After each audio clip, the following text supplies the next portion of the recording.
Hey everybody, welcome to the P2 Live Forum, February 2nd, 1 p.m. Pacific. How's everybody doing? We have Eric Smith here. Right, Eric? Get him to unmute himself. Hi. Good. So today's topic is update on FlexSpin and FlexProp. And Eric posted an agenda on that in the P2 forums.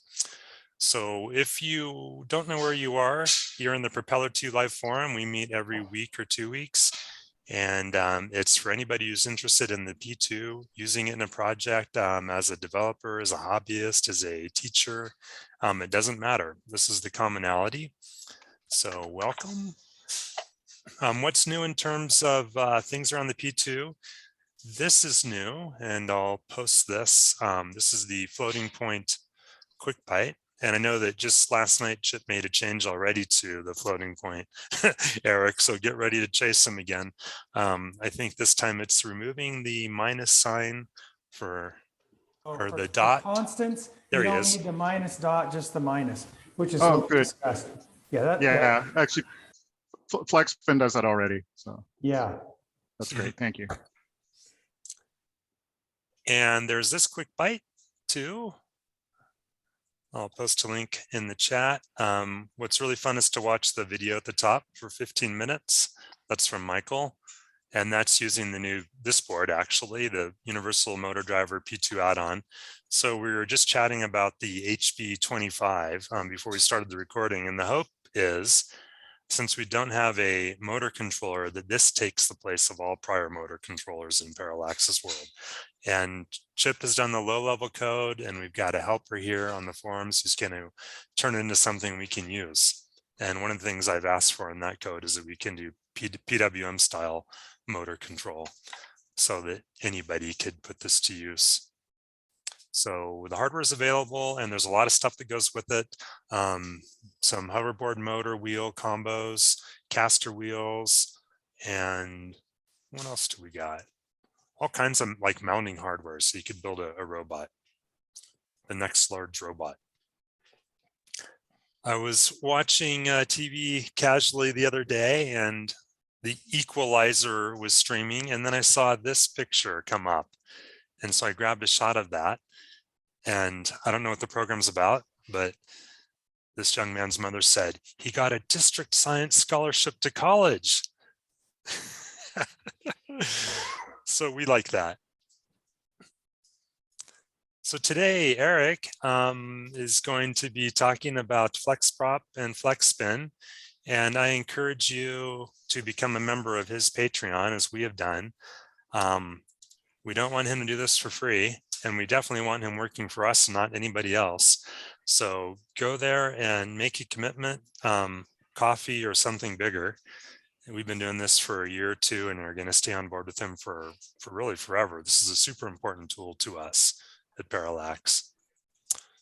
So thanks, Eric, Ken. You're welcome. Yeah, and it opens up Mac, Windows, and Linux and other languages, and it's becoming very popular among our customers.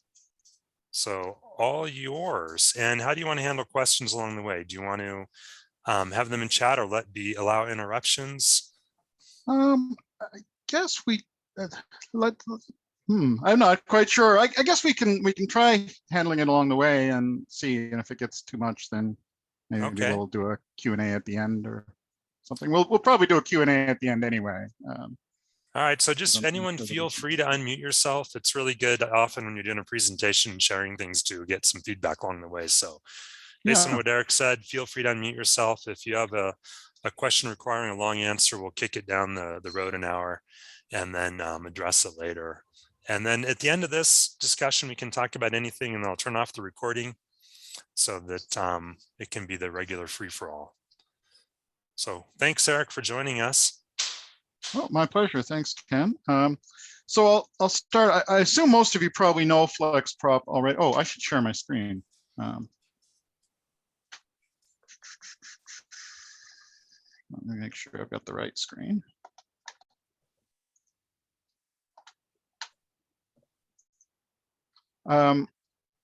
Okay, so I'm assuming most of you know FlexProp already, but Ken had mentioned an interest in installing it on Raspberry Pi. So I'm going to do that. It being live, of course, something won't work right, but so I've just SSH'd into my Pi system. Of course, the first problem happened. I forgot to forward X.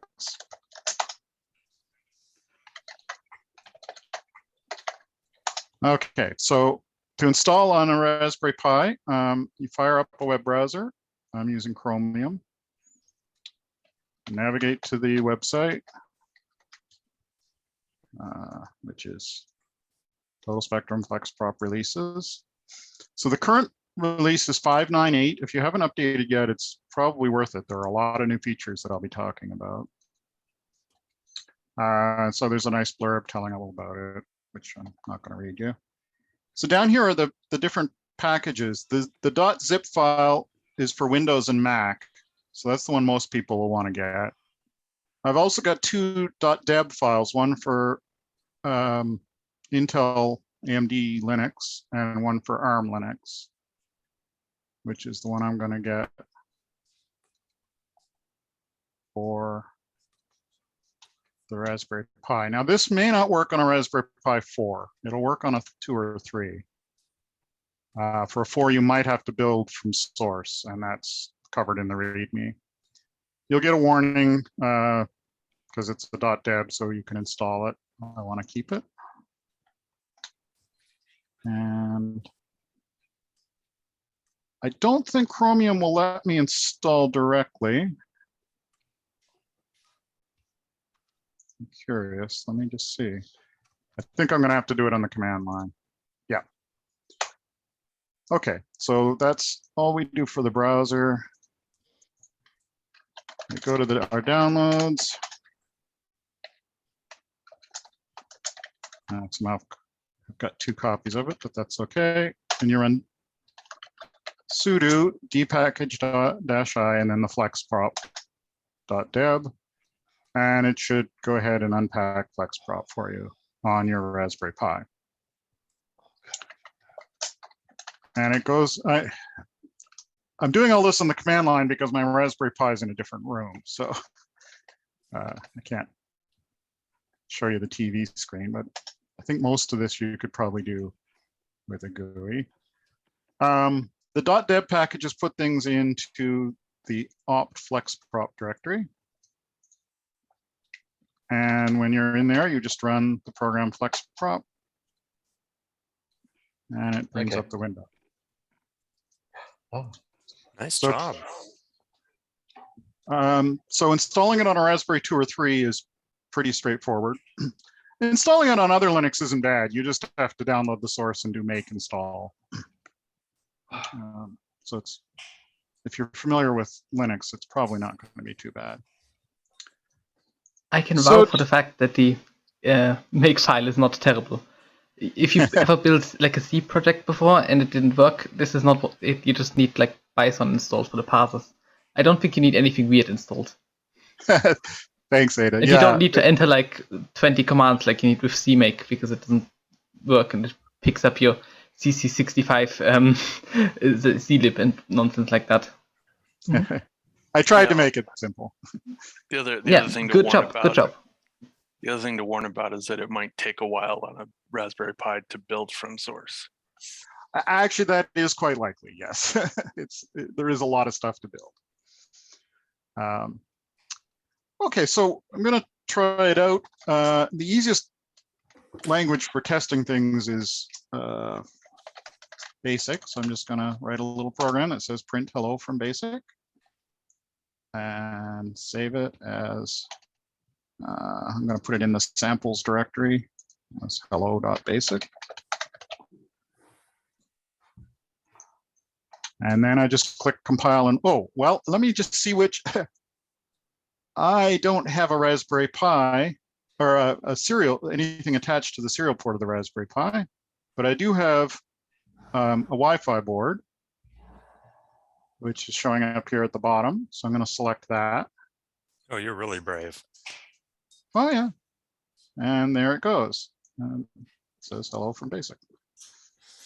Wow. So the reason I like this is because Stephen and I, or I should say Stephen, is working on a well-documented IoT interface with the Pi and the P2. And this would be very helpful for everything we've been doing.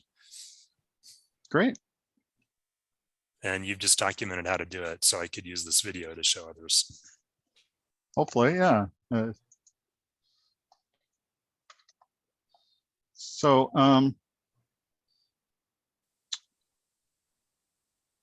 yeah, that's the basic. So under the ports, you can control things like the baud rate. You may, for the Wi-Fi, you might also have to set the baud rate with the Wi-Fi web interface. I can't remember. I haven't really played with that very much. If you have a serial port, it should show up here, and you can say find port automatically. And when you run it, it'll just use the first serial port it finds. But that only works for serial ports. For IP addresses, you have to explicitly select it. And the one you've selected has a little dot next to it. You can also manually add an IP address, which we don't have to do, but if it's not showing up or if it's on a different network, you can do that.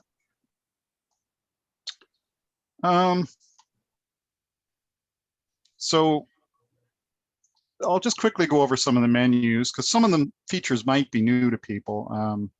If you haven't used FlexProp in a while, even if you do use FlexProp a lot, I forget sometimes about some of the things that are here.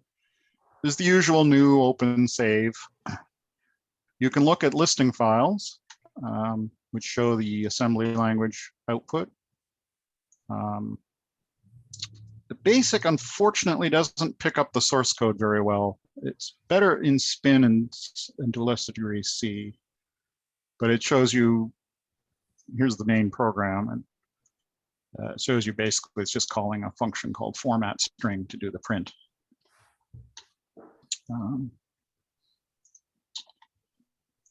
There's also an option for library paths, tell you where it's looking for objects, and you can add new places for that if you have your own custom libraries.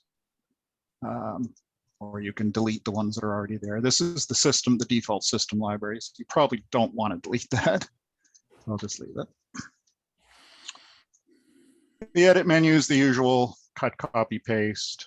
You can undo and redo things. So if I change something and say, whoops, I didn't want to delete that, I can hit Control Z and get it back.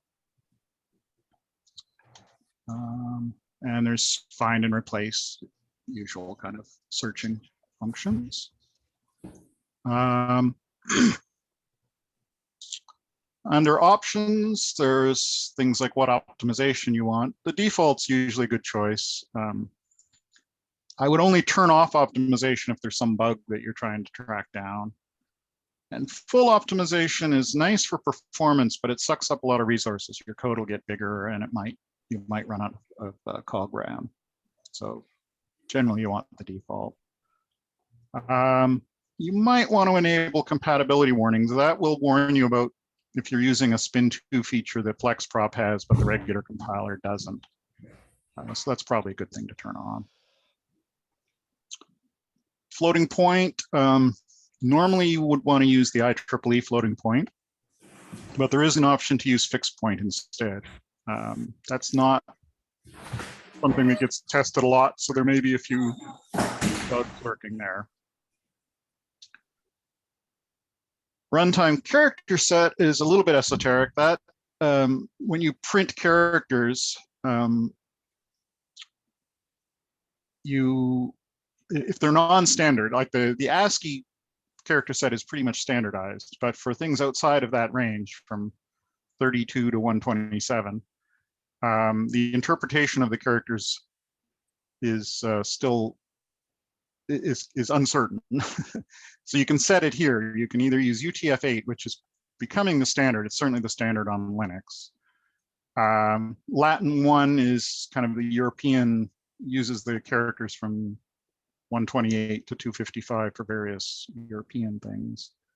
Or if you're using the parallax font on like a VGA monitor or something like that, you might want to use the parallax OEM character set. Again, that only matters if you're using characters outside of the ASCII range. Editor options just controls various things like whether you're showing line numbers on the side. Probably want syntax highlighting and such. Auto reload files is kind of a nice feature because it lets you use another editor if you prefer. So if you change a file in your other editor, it'll notice it and automatically reload it here before you compile. So that's kind of useful. And there's various fonts you can set. Best feature ever. Changing fonts, yeah. No, the reload externally edited, because I use an external editor. Yeah, a lot of people will. The editor here is kind of basic. No pun intended. It's just the Tickle TK. I use the Tickle TK framework, and there's an editor that comes with it. It's got syntax highlighting, so it's got a few features, but it's nothing to write home about. Commands are basically. Wait, Eric, I think you skipped the debug on the options menu. Oh, sorry. Thank you. Yeah, debug is pretty important if you want to do debugs. The default is to have it disabled, so your debug statements in Spin2 don't do anything. There's a print-based debug, which is pretty basic, but it works on P1 and P2. And under the covers, it basically turns the debug calls into the equivalent of a basic print call. So it lets Spin access the basic runtime library. And the break-based debug is the one that's compatible with Chip's compiler. And Ada actually contributed this, and she did a great job. So it's probably the one you normally want to use on P2. The notable thing about that one is that it actually works in the assembly language. And that's kind of the big thing, really, is it? Because printing you can do anywhere, but in assembly, not really. You can't really just write a print call. Well, you can, but it's like it would be like really long and winded and complicated. So does the break. Yes, it's very handy. Thank you for porting that over. And back to print debug, that's kind of your own print statement then, right? Not present with Propeller tool. Well, no, it's the same thing. Let me open a file.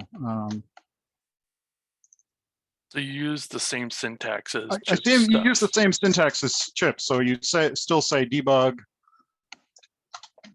and hello world or something. Ah, gotcha. I've only used it for numbers, so it's a new discovery for me. Oh, okay, yeah.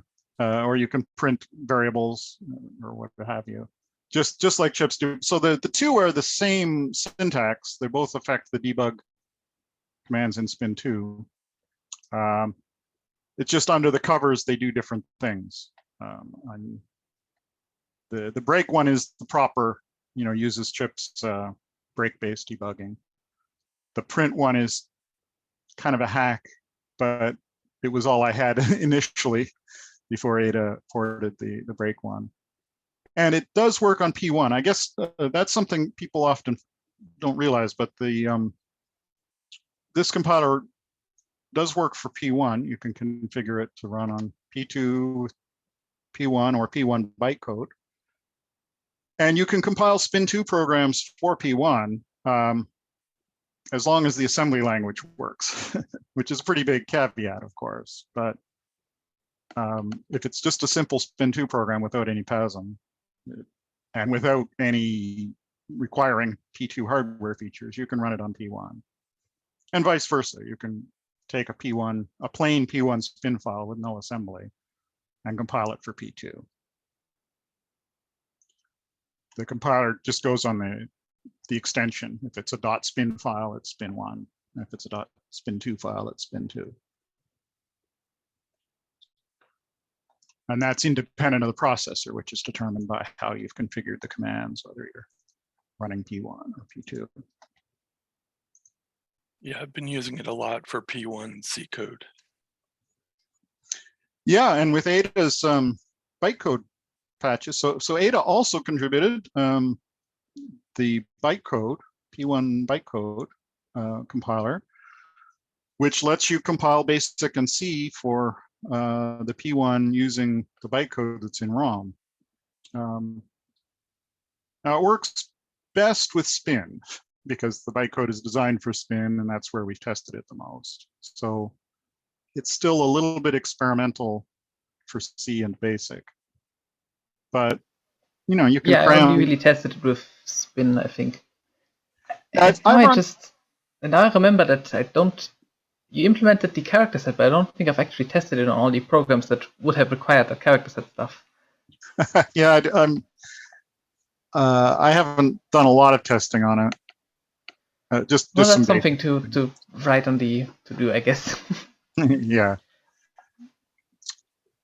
But yeah, bytecode, good stuff.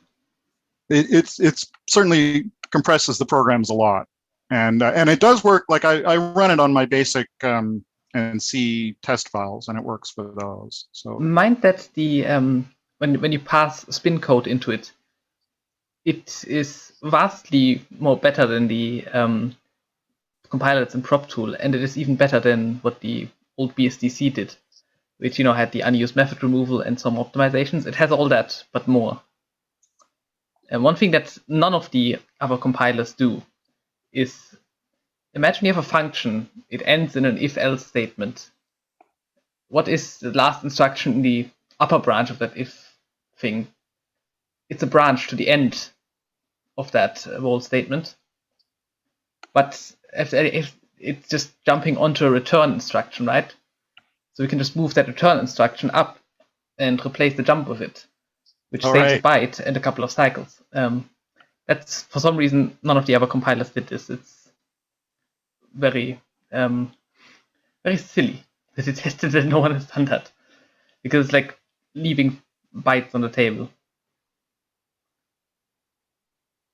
nice. Okay.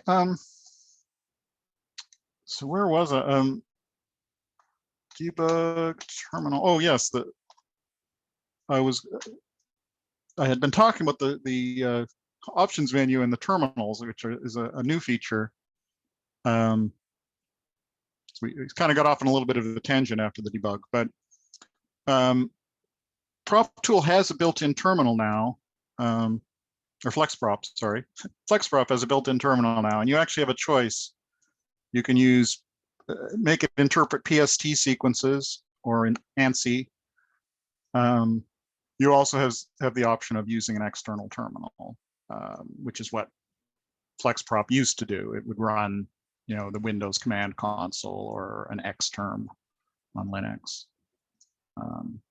So you can still do that, but the built-in terminal is kind of nice because it notices when the other end is closed and can shut down the loader, so you don't get multiple copies of the terminal windows open.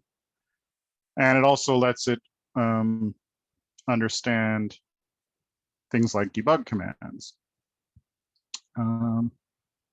which I will demonstrate in a moment. Well, actually, what the heck? We can do that now. There's a lot of samples that come with FlexProp, and some of them are the debug programs. So like there's a really simple debug text sample here. Now let me make sure I've got debug enabled. Yeah, I'm using the break debug. So if I compile and run this, unable to connect to module. Okay. I wonder what's going on there. Let me just reset it. There we go. So as you can see, it opened up two windows showing a temperature. The first one is using blue text because we said color blue, and it just has a default title. The second one has a title called second window, and it's using the default white text. So yeah, this is just a tiny subset of the stuff that Chip can do in Peanut, and that Jeff has implemented in the prop tool. But I'm gradually going to try to add more and more support for that now that the infrastructure is there. So I can. It does understand these terminal windows. And it understands the plot commands. I predict the Raspberry Pi will probably not be able to keep up. My Windows machine does just fine. Oh, not too bad. Oh, it's missing a few characters. It's printing 56 here instead of 7, you can see. But overall, it's getting the graphics mostly right, which is pretty good for a Raspberry Pi. This is a very slow because it's using Tickle, so it's all going through an interpreter on the Pi to draw these things. So because we're using the built-in terminal, it can pick up if it sees that the beginning of a line starts with a backtick, it can interpret that as a debug command and try to figure out what it means. And right now it only understands the plot and terminal commands, but I do hope to expand on that.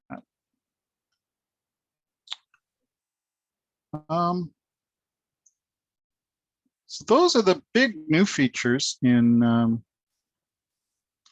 this version of FlexProp. We still have some of the special commands, like you can run Lisp on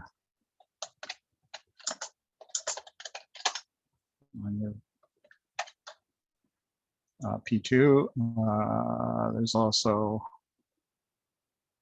tacos. So it sends the magic escape code, which I think is the greater than space and escape, something like that, to get into the fourth that's built into the P2 ROM, so, which is a nice feature. Bring that up. And there's a command shell. And for that, I'm actually going to have to switch to my other machine because I don't have an SD card in the one that's on the network. So let me just exit. And so this is my x86 Linux machine. And that also runs FlexProp. And as you can see, it looks basically the same on the Raspberry Pi and on because they're both Linux. So yeah, so for special, if I do the command shell,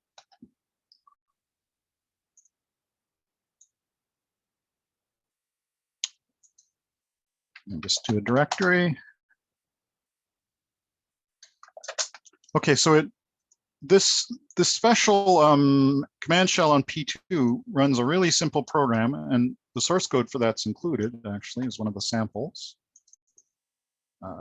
Shell, it's written in C. So it has a bunch of commands, which,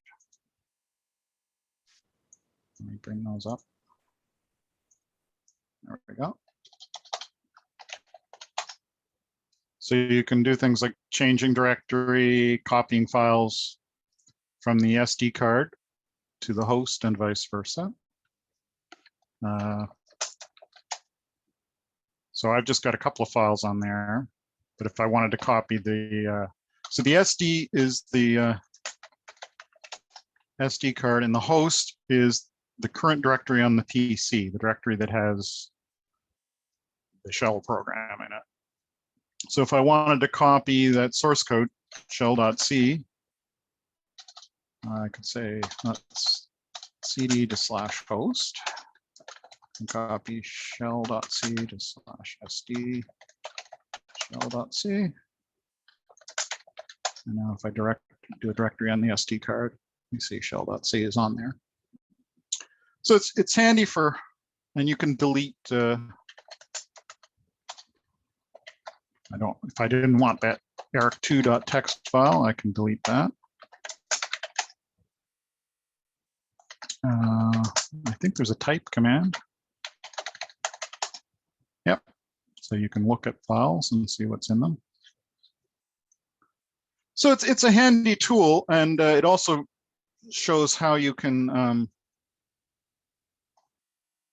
in C do things like reading directories, copying files. There's the function to copy a file from a source to a destination.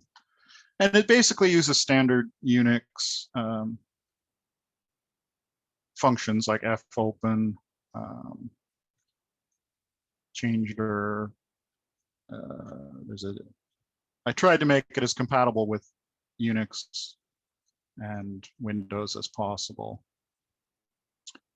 The basic versions of these are more like the Windows ones. So it uses dir $sign to get directories and so on. There's help in the help menu that talks about things like that. Oh, of course, it opened it on another window. Just let me drag it over.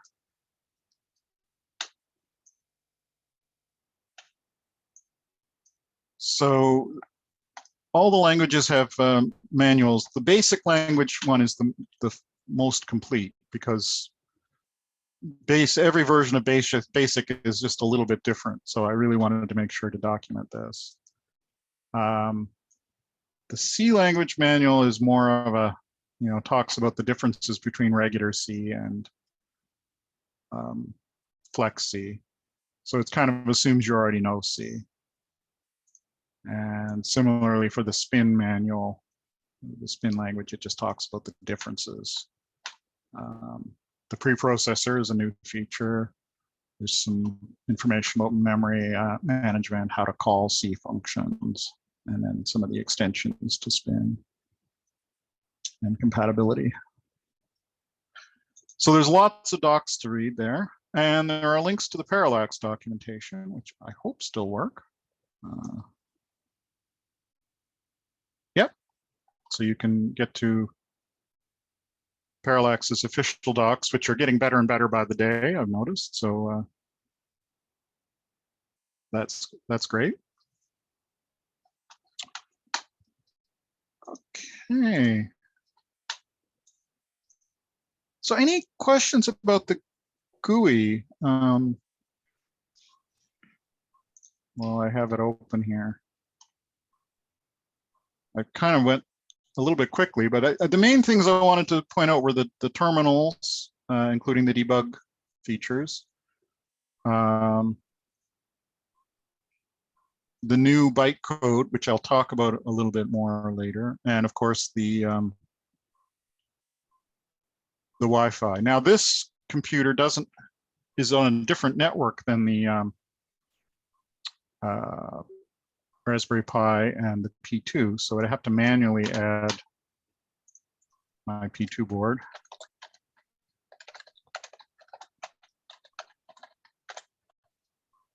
And now I can run on that from here too.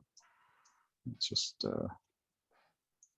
try one of the samples. There's a lot of samples in the directory. I do encourage you to take a look. There's stuff like file server samples from Spin. There's the Lisp. There's basic, blinking programs.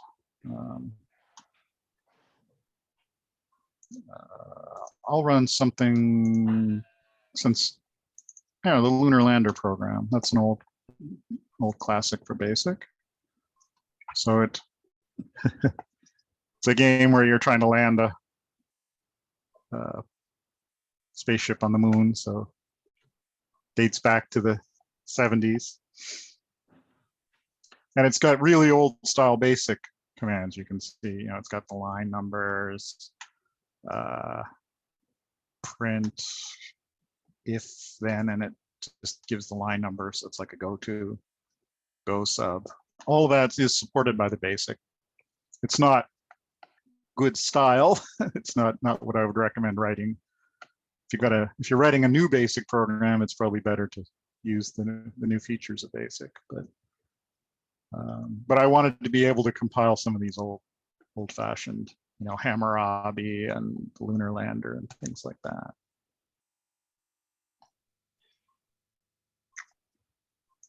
Eric, the last time you presented, you talked about possibly implementing 64-bit math in your C version. Have you done that? No, it's somewhat in progress. You can actually declare 64-bit variables and do a few things with them, but it's incomplete. The reason I'm asking is that Prop 2 gives us access to a 64-bit counter, which is very, very, very, very cool. And I'd like to be able to do simple things like subtract two values and get something that's in a 32-bit range that we could do regular math on. Is that possible? Right. I doubt it, but I can just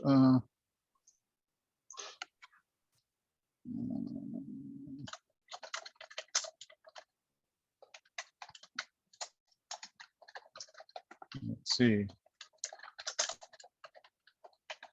If it is, there are some things in the Propeller 2 header file. Actually, I guess the way we're handling it right now is that we return a struct with a low and a high. So right now you would have to do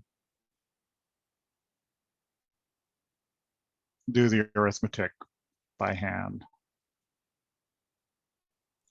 Okay. Eventually, yes, it will be there. There's some little tricky things. Unfortunately, the compiler was really built assuming everything was 32 bits, and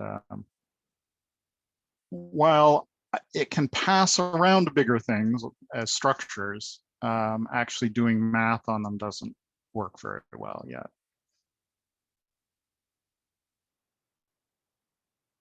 But there's certainly a lot of interest in 64-bit integers and in 64-bit double precision floating point. And both of those are on the map. They're just not ready yet.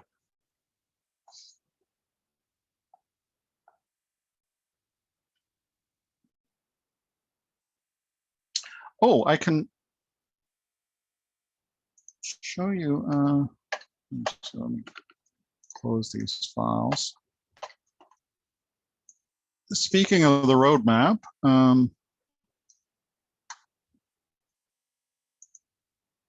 the bytecode for P2, I'll just briefly demo. So if I run this Fibonacci demo, it's really simple recursive Fibonacci. This is the normal assembly language. So if we look at the listing file, we get the normal PASM code.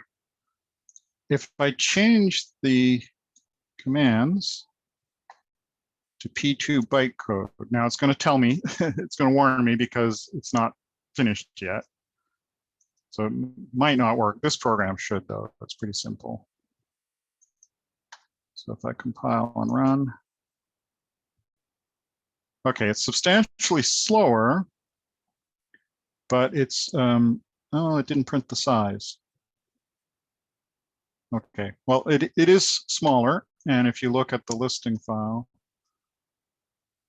you can see that what we have first is an interpreter. And then at the end, we have a bunch of bytecode. Jump to the end. All this is the bytecode that implements the program. So the interpreter is, it's kind of interesting because the interpreter is customized. The opcode table here is regenerated for every program. So there's a few basic things that are always present. And then after that, it kind of sorts and picks out the most commonly used things and makes them into bytecodes.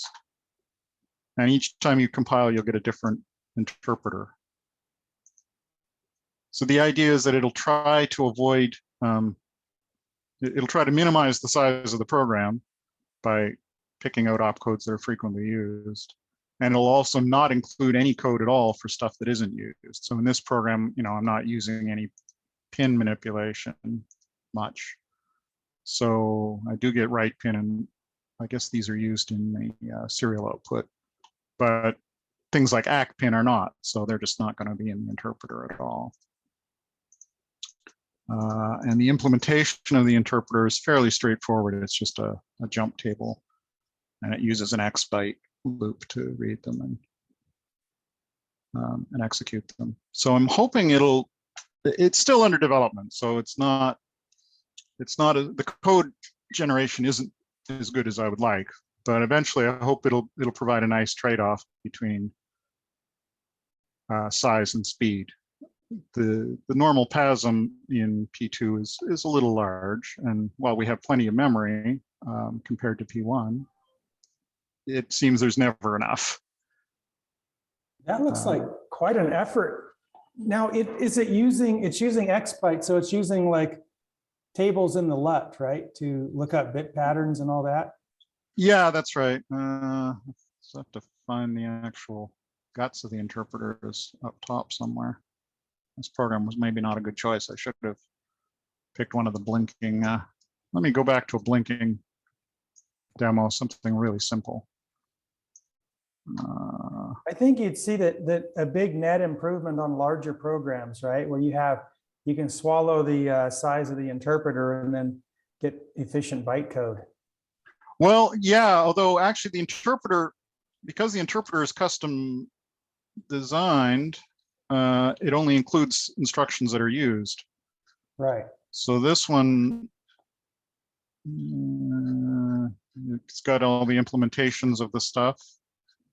Where do I actually?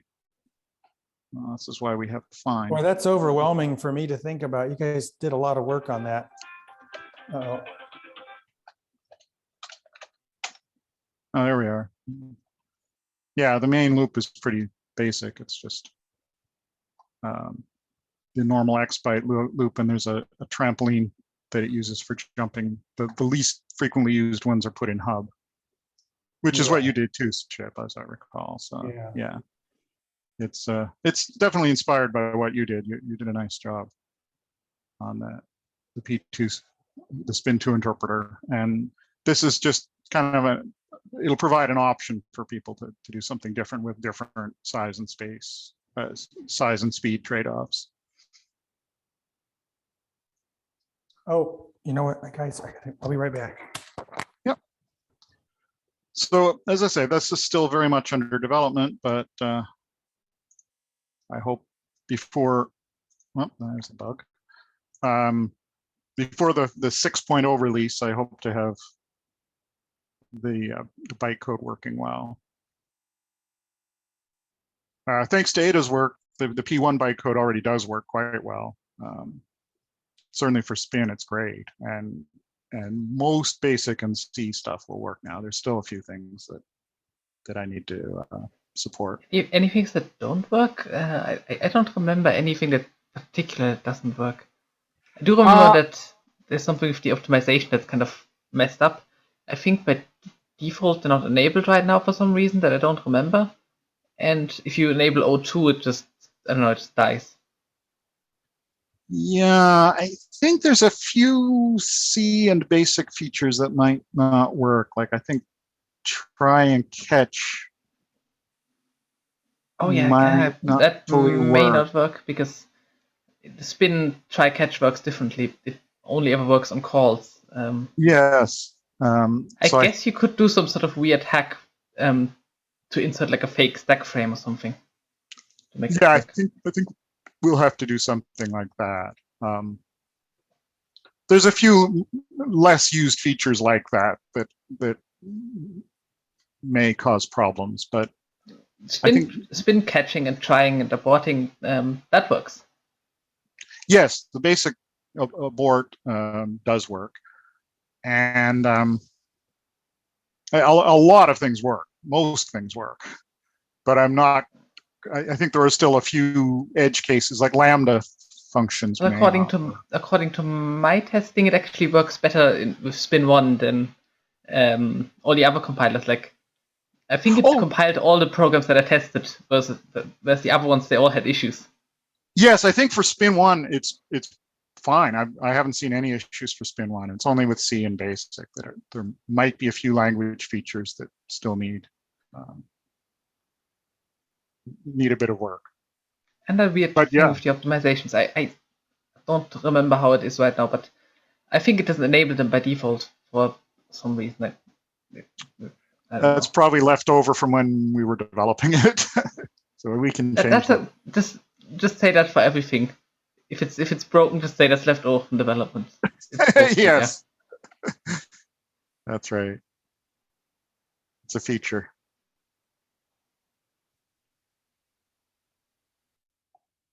Trying to think of what else I had hoped to talk about. Eric, I got a question for you. What's your vision for the GUI for the editor? To make it look like the prop tool with the colored blocks, or it sounds like people use their own editor outside your and then just compile it with your compiler. Is that true? Is that really? That is possible to do. I mean, editors are such a personal decision. Everyone seems to have their own preference. I mean, I wouldn't mind adding. I mean, you can see here there's a bit of colorization. I don't know why the loop isn't colorized, but you know, it does understand some syntax and it tries to highlight them. As far as Spin goes, I guess everyone probably does prefer the prop tool coloring, and I don't do that yet. It might be a nice thing to add, but I'm not sure how hard that would be. Okay. So I think I'm going to focus on the features first, and then see about fixing up the. Eventually, I mean, ideally, we'd replace this. I mean, this editor is very basic. As I say, it's kind of one of the ones that comes with Tickle TK. There's a fancier one. Well, there's Visual Studio Code, definitely. It's a better option. And there is a SciTech has an editor that was turned into a TK widget, and that has much more sophisticated syntax coloring and things like that. It would be kind of interesting to see if that could be added in, but there's a long to-do list. I'm very open to contributions. So if anyone has some spare time and they'd like to work on some of this, that'd be great.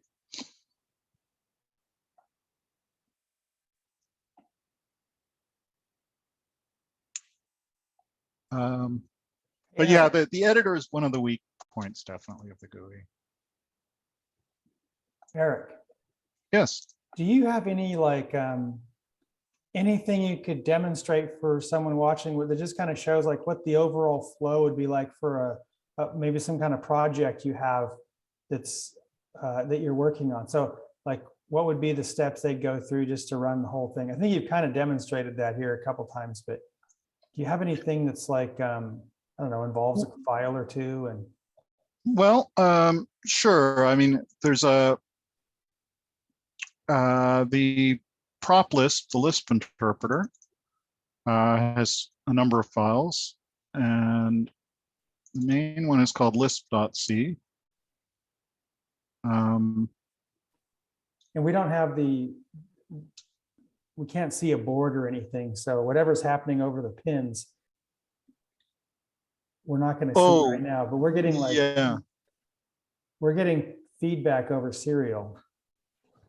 You can get feedback over serial, yeah. So, and eventually you can get the debug feedback too.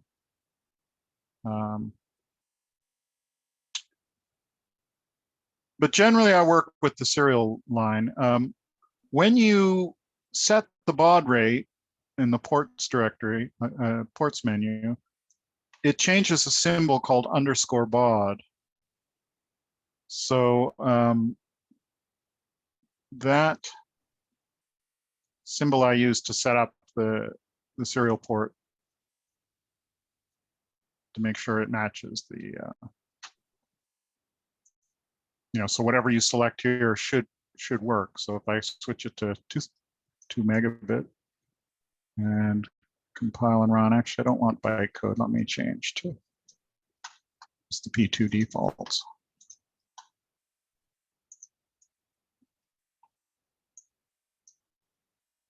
Huh. Oh, it's a little weird. Let me try that again.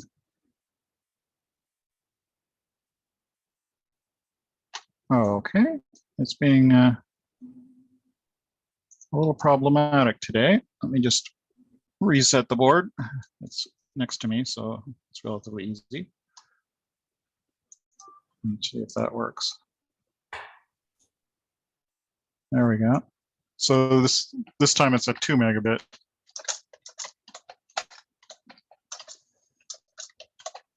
Though you can't really tell that from list because it doesn't do much. But for multiple files, what I generally do, as you can see it, these pound includes get turned into hyperlinks. So you can click on them and go and look at the objects or include files that you're using. Actually, let me look at, I must have some spin demos that I could show. Yeah, this is VGA, which we can't really see, but oh, in order to make it compatible, this is something I was hoping you might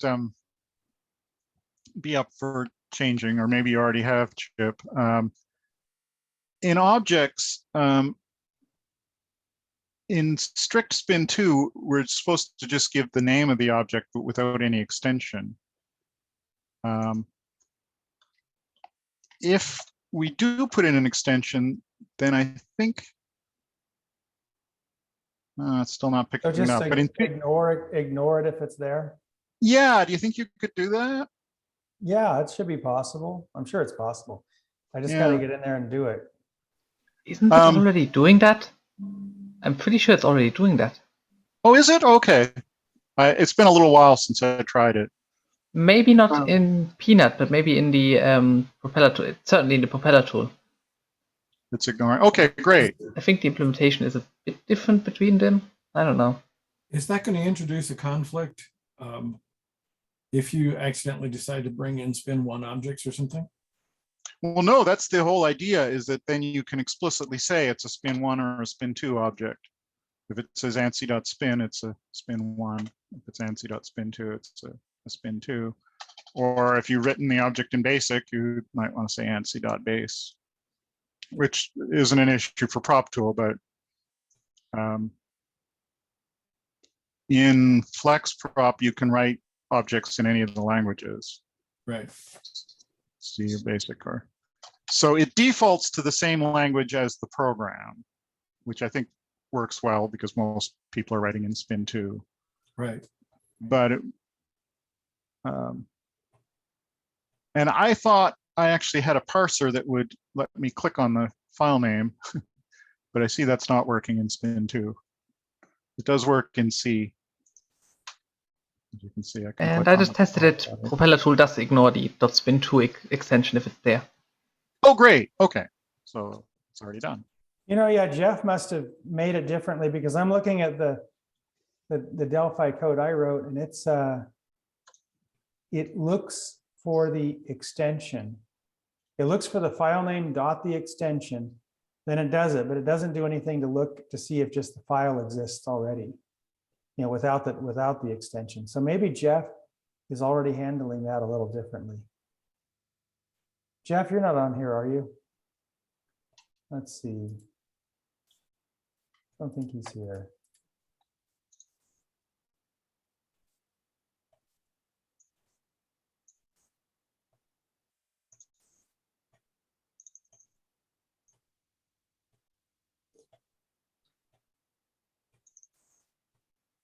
I'll text him just to see what he says. Okay. Yeah, here's an example. In one of the samples, I have a multi-language directory that has some samples of mixing. So this one uses the C library in Spin. It just creates an object C, which includes the whole C library. Because we do unused method removal, so it'll take out all the stuff that's not actually called. And then we do c.printf hello world. Fascinating. It's a fun model for interlanguage work. Also note the add string syntax. Oh yes, yeah, that's an extension that I put in. Instead of having to type, I guess strictly speaking, we should type string. But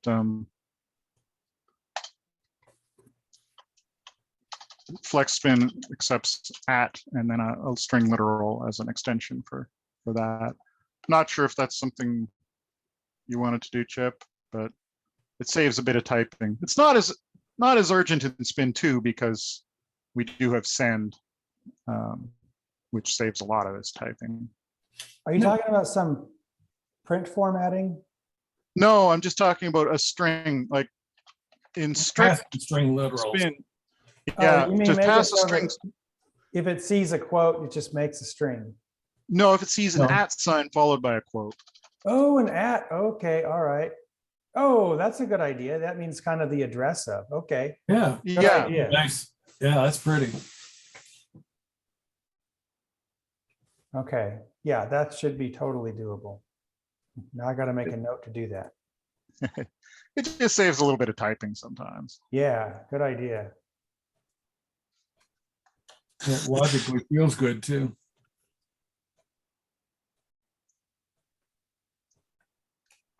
Some of the other ones I had, I think there was a turtle.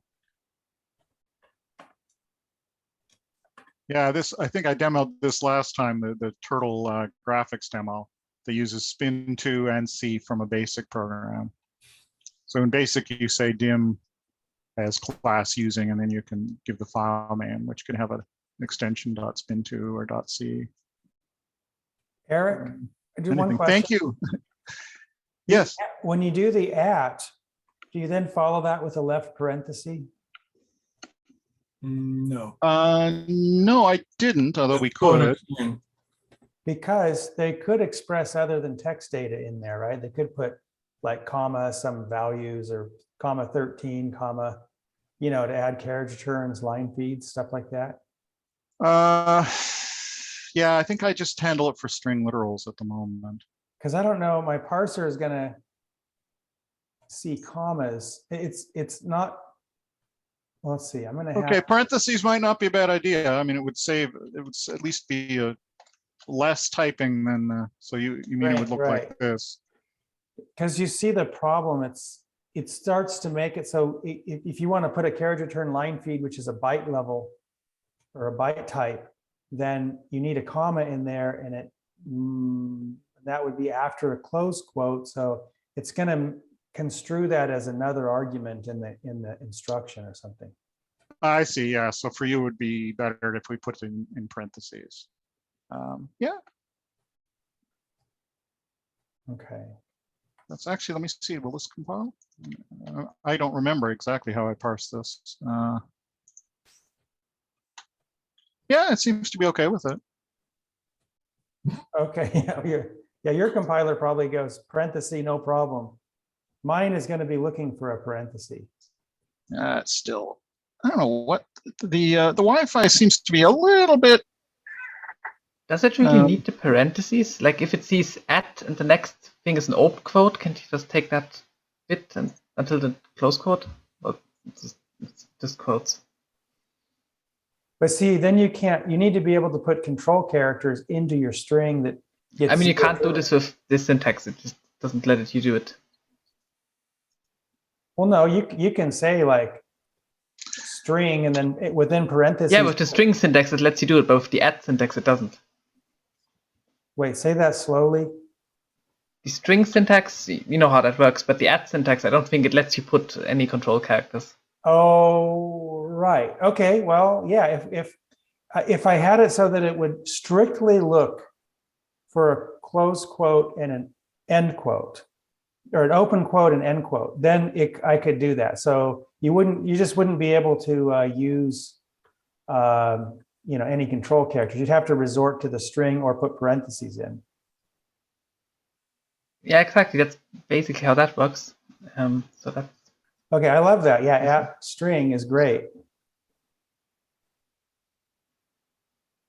Okay. I mean, you could do both. If after the at sign you see a parentheses. Yep. Yeah, that's what it would do. Quote, then you. I mean, I could even make string work that way too, so that if you say string and then you just say quotes, it'll follow to the final quote. It's just a matter of saving typing, and if you're typing out the word string, it's not that much. Yeah, readability of the parents, and for parsing syntax parsers, the parents make it a lot easier for string. Yeah, so I think I would probably leave string alone. But okay, so just at goes from quote to quote. I think it's pretty useful. Yeah, I know it is. It is.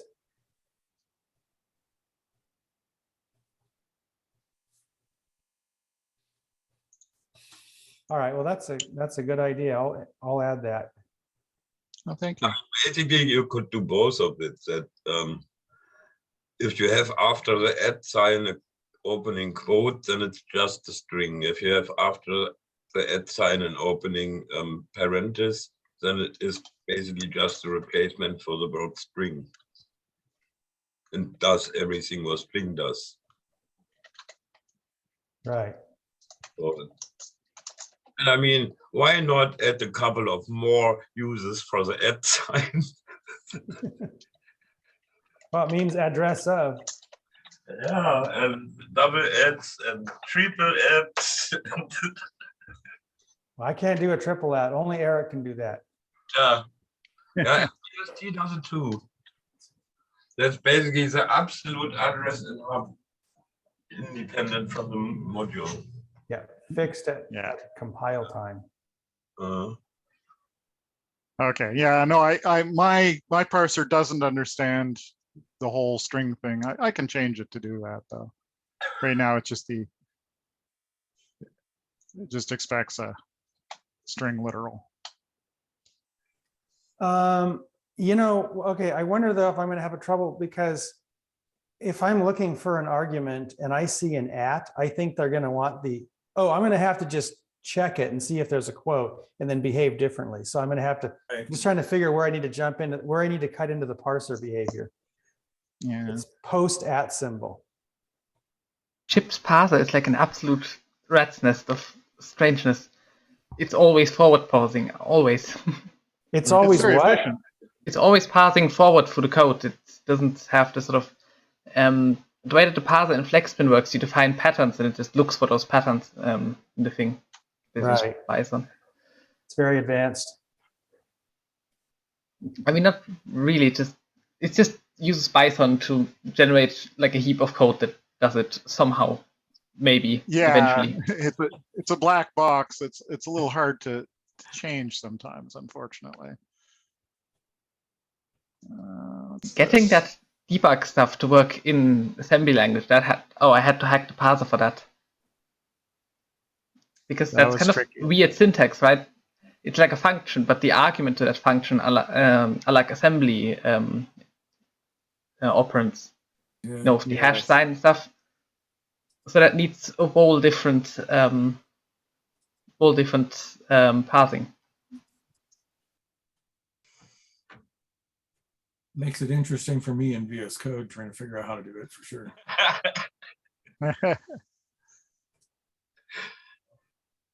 Yeah, great work there also. I wonder if you could just like run FlexSpin in the background and just pass the AST.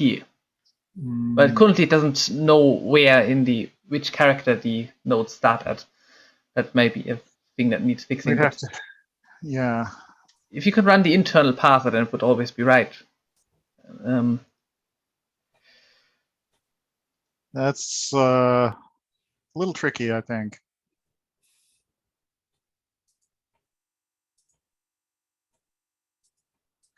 So this sample that I'm showing now is the basic, the new basic functions for doing directory listings. So it uses the quick basic dir dollar function to look at star.star.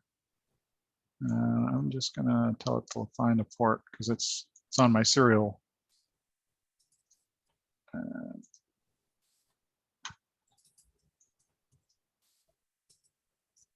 Yeah, so that's the. So the mount command in BASIC and in C associates a name with either an SD card or you can also use the host file system that's built into FlexProp. I don't think I have a subdirectory. So you can mount different kinds of file systems. Right now, the host and the SD cards are the only ones, but I think someone's been working on a flash file system. That would be very interesting to get put in. So the idea is that you mount it and then you can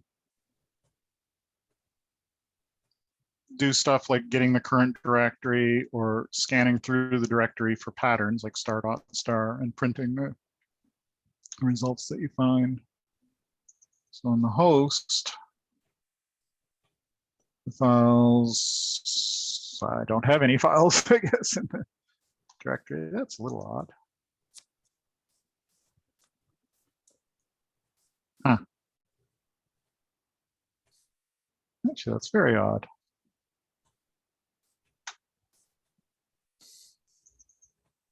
It's probably a bug there. Oh, I didn't change to it. That's why.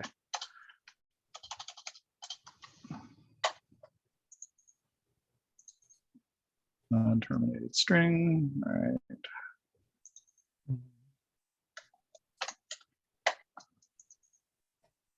Now I should be able to see this source code. Yeah, this is more like it.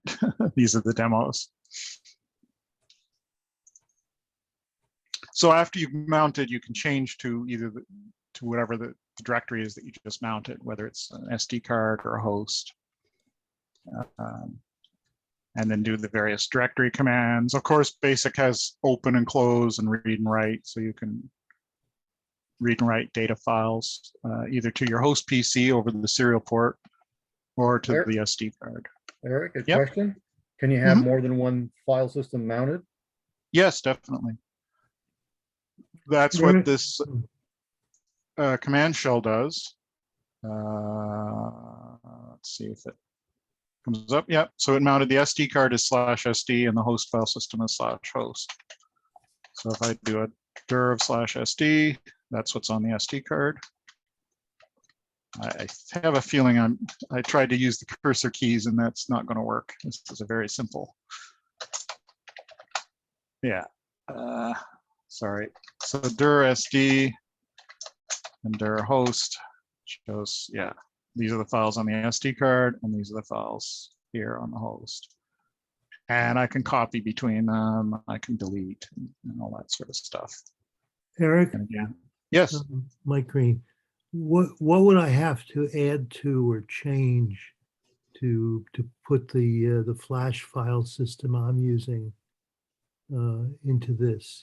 Into this, we would have to write a virtual file system wrapper.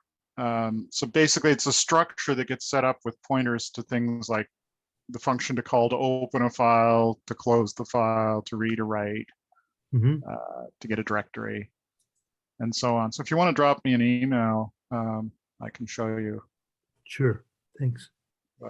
what it would take. There'd be a bit of work because I've only done these two, so there's probably some special cases that need to be ironed out, but it sounds like it would be a good thing to do. Yeah, in the zip files I've sent you before is the file system. Okay, does it have subdirectories and things? No. Okay, it's just a flat directory structure. Yep. Yeah, that would simplify some things probably. Eric, when you're saying you're mounting the SD, where is this SD located? On the P2. On the edge card. On the yeah, this one's an eval board actually, but okay. So the work either configuration then. Yes. Does the edge have a? I can't remember. The latest edge cards have SD slots. Oh, okay. Yeah. There's a variant of the open SD card that lets you pass in the pin numbers to use. I think it's called SD card X. Okay. And that should be documented in probably in the general compiler documentation because it applies to any language. Let me find that. Once again, it opened on the wrong. I've got several monitors. So. File IO. Yeah, it says P2 only, but actually that isn't no longer true. It will work on the P1 if you can fit it into memory, which is the tricky part. So yeah, VFS open SD card X using custom pins. And so you can pass in like clock, select, data in and data out. Mm-hmm. Yeah, unfortunately, I wish there was an index or something. That the documentation code is a little spread out, or the documentation is a little bit spread out. But generally, you would go first to the specific language, and if that doesn't tell you what you need to know, then you'd go to the general compiler documentation that sort of covers things that are common to all of the languages. For example, all the languages support fast cache, which is a feature where it copies loops from hub into cog memory. And it does that on P1 and P2. And all the languages support inline assembly. So there's different variants of it. In Spin 2, we basically just have the org end, but there's variants in BASIC and C where you can kind of control whether things go in cog memory or stay in hub, and also whether the optimizer can do things with them.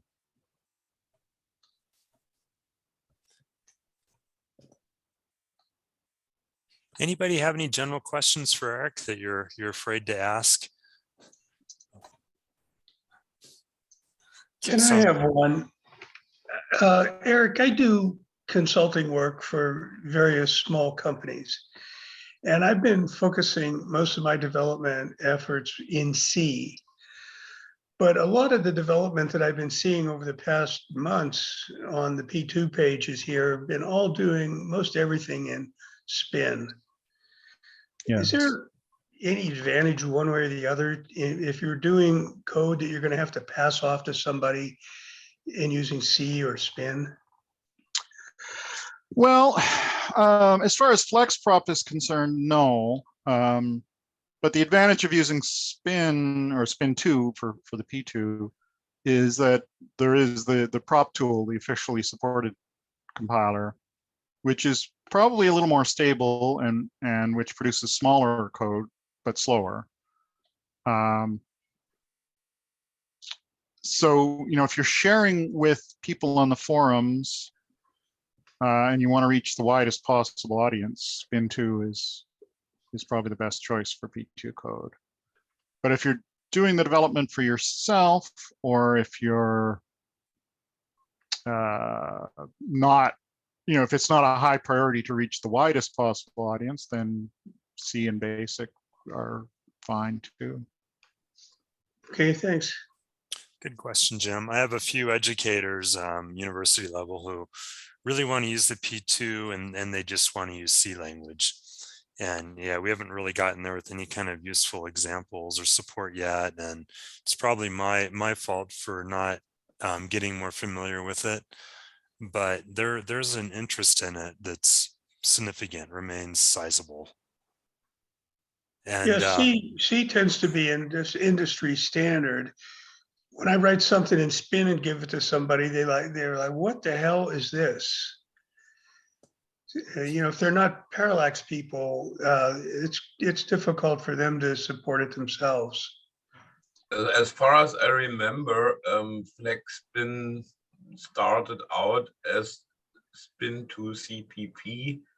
So you basically can convert Spin code to C code. That's how it started originally.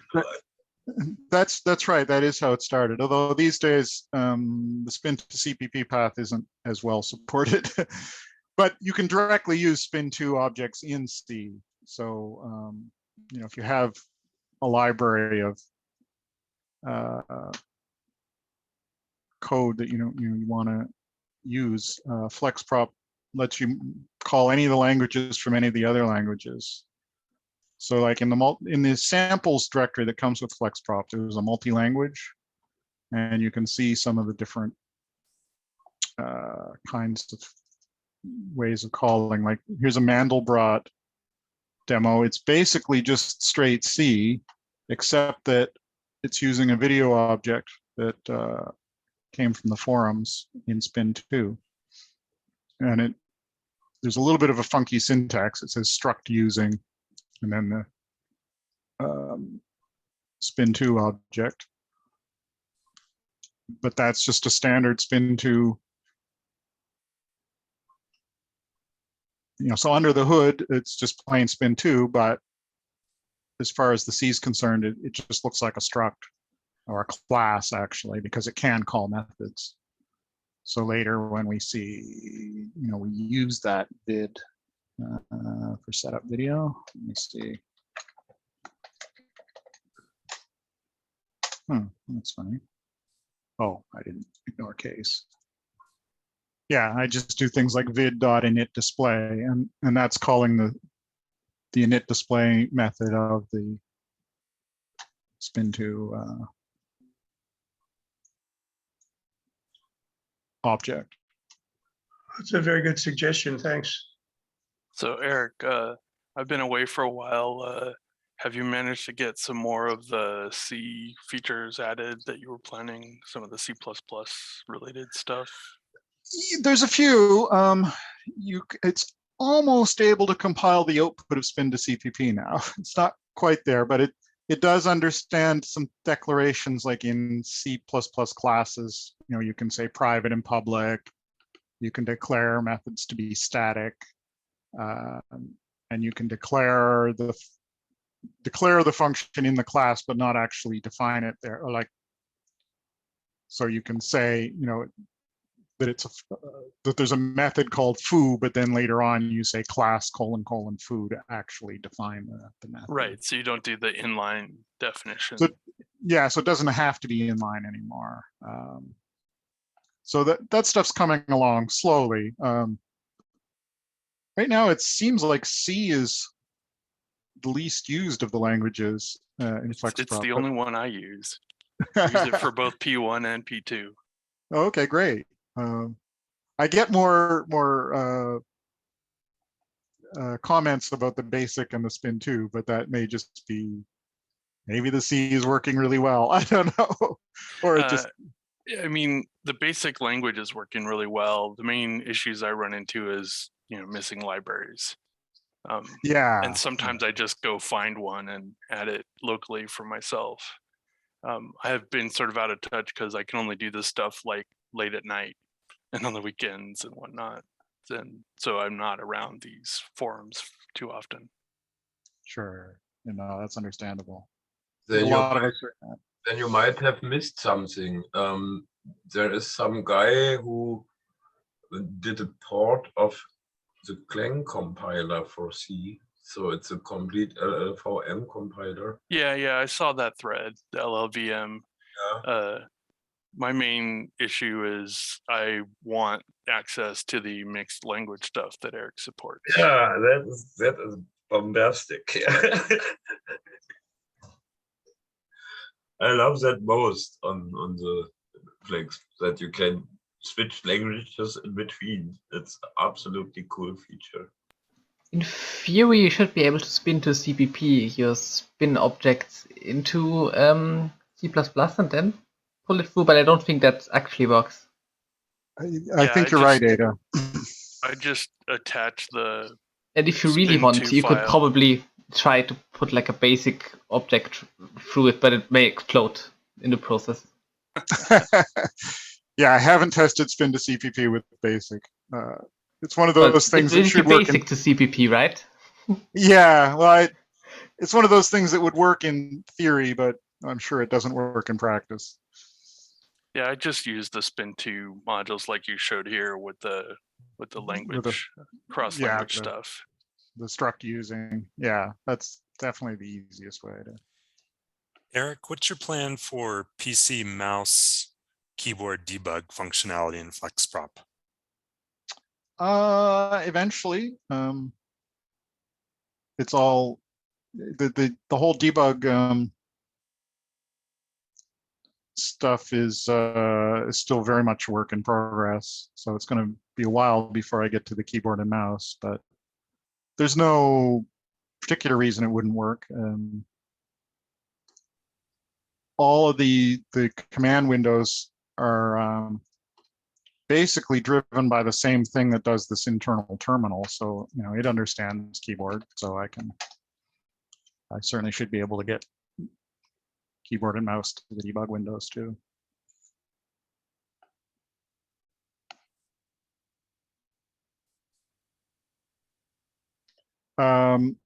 Someone just asked about inline ASM, and yes, it's supported on P1.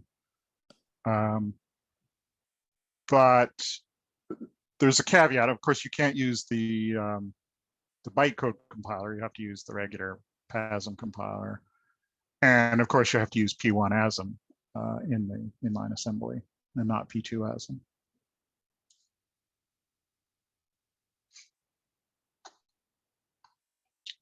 And someone else asked about an LLVM IR target. That's a big job.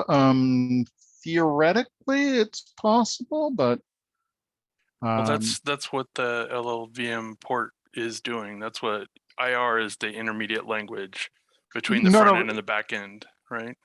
No, but they were asking about doing it in FlexProp, having a FlexProp output LLVM IR. Oh, yeah. That doesn't make sense. I would just use the LLVM port that's already functioning. Well, it would mean that we could then have the basic and the spin too. Sure, yeah, but let's write a whole nother side-by-side compiler for you to support. Yeah, I think it's not going to happen anytime soon. Eric, can I ask another question? I think the jank for the existing backends should probably be fixed first. Yeah. As you said it there, how did you describe them? Rather ad hoc or something? It is, a lot of it is very ad hoc. Like the spin, the string for spin, the thing that passes the string statements. The bytecode backend has a different one because I couldn't even find where it is, I think, for the other backends. Yeah, and it was a mess because when I first wrote it, when I wrote spin to CPP, I misunderstood how strings worked in spin 1 back then. And as a result, the whole compiler does it wrong, really. And it's hacked to make it mostly work. But Eric, I was asking in the chat about Raspberry Pi 4 and Dennis said, well, he builds a version of FlexProp that he can run on it. Is this an easy thing to do? Could you post a version or should we just run what's there and just see if it works? I guess I should try that first. Well, you could try what's there, and building it on a Raspberry Pi 4 should work. There's instructions for building it on any Linux. I don't actually have a Raspberry Pi 4, so I've got a 3. I do build it every, whenever you update it, it builds on an RPI4 and it builds within a minute or so. It doesn't take long. And I use the same instructions building it on my Mac as well. So I don't see any difference really. Well, sometimes you do have to build a little bit out of order. I found I had to go into the spin2 CPP directory sometimes, and I have to go in there and do a make clean and a make there. And then I go to prop loader or load P2 as well and do make, and sometimes they don't finish, and that's okay. And then I go up to the FlexProp directory and do a make clean, make install there, and it generally works. And when it doesn't, I write a report in GitHub and Eric fixes it. So yes, thank you for the reports, and that helps because I only have a limited number of machines to test on. So yeah, I mean, right now I am running an RPI4. It's in another room, and I've got my iPad next to me running VNC viewer to the RPI, and I've got my Edge 2 model wirelessly compiling and running right here from that RPI4. Just for cool. fun. Okay, let me rephrase my question. For the less capable of us, what can we do to get Dennis's work on Eric's page so we could access it? I can help. If it's easy, if you could update once in a while. I don't have to have the latest one. Yeah, if you don't mind sending me a zip file of your FlexProp directories sometime. No problem. We'll work it out. Yeah. Thank you. Eric, what's your plan for the Deb capability? Are you planning on contributing it to their build system so that it's available? Oh, in official Debian? Yes. I didn't have any plans to go that far. Reason being is because it immediately becomes available. All the distributions will be supported on all the architectures then. And that gives us, that would solve your RPI4 compatibility too, because the dependencies change on the projects based on which kernel you're running with and things like this. Yeah, that's true. I don't know how much work it is to get something into official Debian and to maintain it there. Might be worth looking into. Yeah, we'd have to find somebody probably that's a willing Debian maintainer already that can adopt your package and take it. And then every time you release your package, your FlexProp would be known as the upstream package. The person maintaining the Deb packaging mechanism would pull your upstream every time you did a release and then just incorporate the changes. I used to do that for about 7-8 years, and I did quit doing that, so I'm no longer a member of Debian. But that's probably the way to get it done easiest without you becoming a member, because that's a drawn-out process. Yeah, I expect so. We'll have to see. Some guy in the forum maybe half a year ago who had contact with Debian and made packages for I think it was Prop GCC at that time. And he had contact with maintainers and was able to get somehow Prop GCC into some maintainable package or something. But I don't remember the name. But somewhere in the forum there was some guy who did this half a year ago, somehow last year. But and then of course there's all the other Linux distros too. Yeah, that's, and there are different versions of package managers. Yeah, and Linux people are used to build stuff out of source, so basically. Yeah, the only reason I resonated with the Debian packaging is that covers Ubuntu, it covers all the Raspbian, all the Raspberry Pis, it covers the majority of things that we care about, basically. No, it's true. It's low hanging fruit, and it's relatively easy to make a .deb, which is why I did it. Exactly. It's just the having the keys to the kingdom to contribute a package is important, and that's why you need a maintainer to do that. The Debian community is what? I don't recall how many developers there are, but the one thing unique about that community is every single developer has been met face to face by the other developers that certified that developer. Oh. And that is worldwide. And so if you're in the Debian community, you're known personally and accepted, and your keys are known and accepted. Interesting. Yeah, it's an interesting community.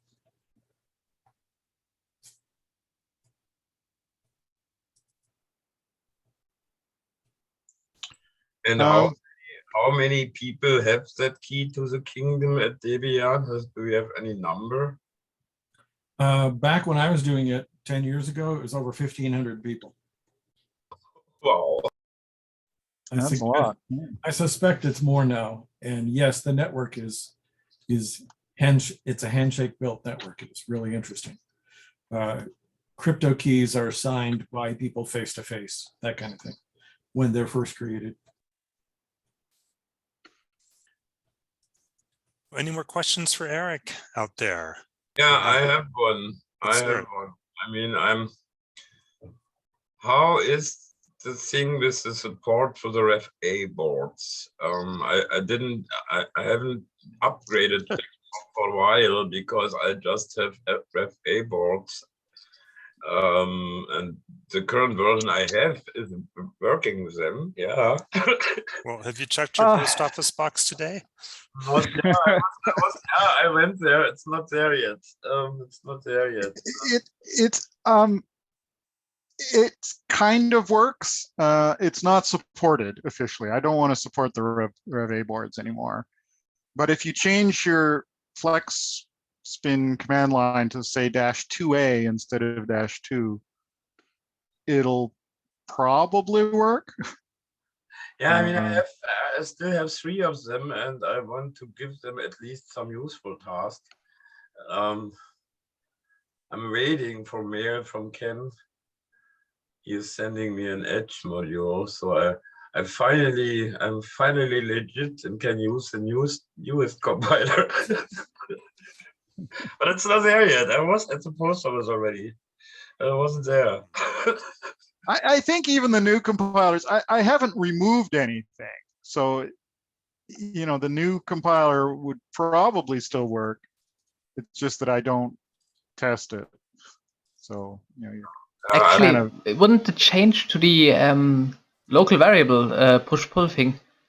I think some things encoded differently with the Rev A, and I think well, on the other hand, if you're compiling in Rev A mode, wouldn't it work because it's just text that it inserts into the count? I don't know. Some big programs might break because the offsets are calculated differently, but yeah, I just don't know. It's not something I test.